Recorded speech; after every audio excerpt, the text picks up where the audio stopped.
بہت بڑی تعداد ہے جن پر حج فرض ہے. سمیں یہ بھی نہیں پتا ہوتا کہ ہم پر حج فرض ہو چکا ہے، لیکن مشاہدہ، تجربہ، دیکھا بھالا سب یہی ہے. وہ عمرے کر رہے ہیں، سال میں 2 دفعہ بعض اوقات عمرے کر لیتے ہیں اور مدینہ پاک کی حاضری بھی ماشاءاللہ دیتے ہیں.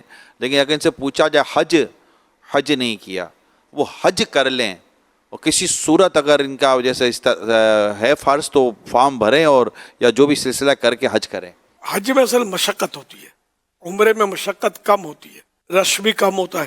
حج میں رش بھی زیادہ ہوتا ہے، مینا، عرفات، مزدلفہ، یہ سب آنا جانا، حالانکہ سب پر لطف سفر ہوتے ہیں اور مزے کو مزہ آتا ہے، لیکن یہ کہ بعض نازک مزاج جو ہوتے ہیں وہ اس لیے وہ حج سے محروم رہتے ہیں.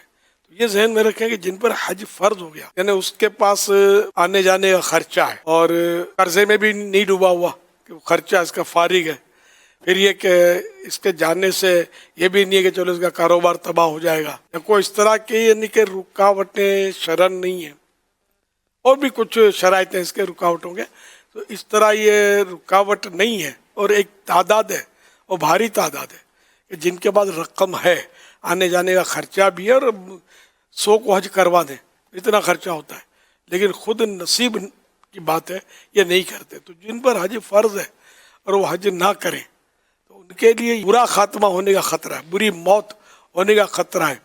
یعنی حدیث پاک میں یہاں تک وہ تنبیہ کی گئی، یعنی خبردار کیا گیا کہ ایسے لوگ جن پر حج فرض ہو اور نہ جائیں، کوئی رکاوٹ بھی نہیں ہے، وہ چاہے یہودی ہو کر مریں، چاہے نصرانی یعنی کرسچن ہو کر مریں، یعنی غیر مسلم ہو کر یہ مرے. دیکھیں یہ تنبیہ ہے کہ ہو سکتا ہے کہ ان کے ساتھ ایسا ہو جائے جو حج نہیں کرتے فرض ہونے کے باوجود. اس لیے وہ حج فرض جنہوں نے نہیں کیا تو وہ فوری طور پر تیاری کریں. اب تو پیکج بہت چھوٹے چھوٹے پیکج ہیں، ہفتے کے 8 دن کا 7 دن کا غالباً یہ پیکج ہوتا ہے حج کا. جو اگر نہیں ٹائم رکھتے اپنے پاس تو وہ کم از کم چھوٹے پیکج میں چلے جائیں، 8 دن والے 10 دن والے پیکج میں حج کر لیں. حج کے دن ایام حج 5 ہے، 5 days حج کرنے اور مدینے کی حاضری بھی دینی ہے. اصل مراد حاضری اس پاک در کی ہے، آقا کے دربار میں تو سلام عرض کرنے حاضر ہونا ہی ہونا ہے.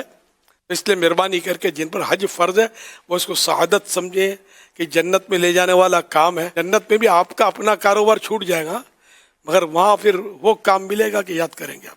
صلو علی الحبیب صلی اللہ علی محمد.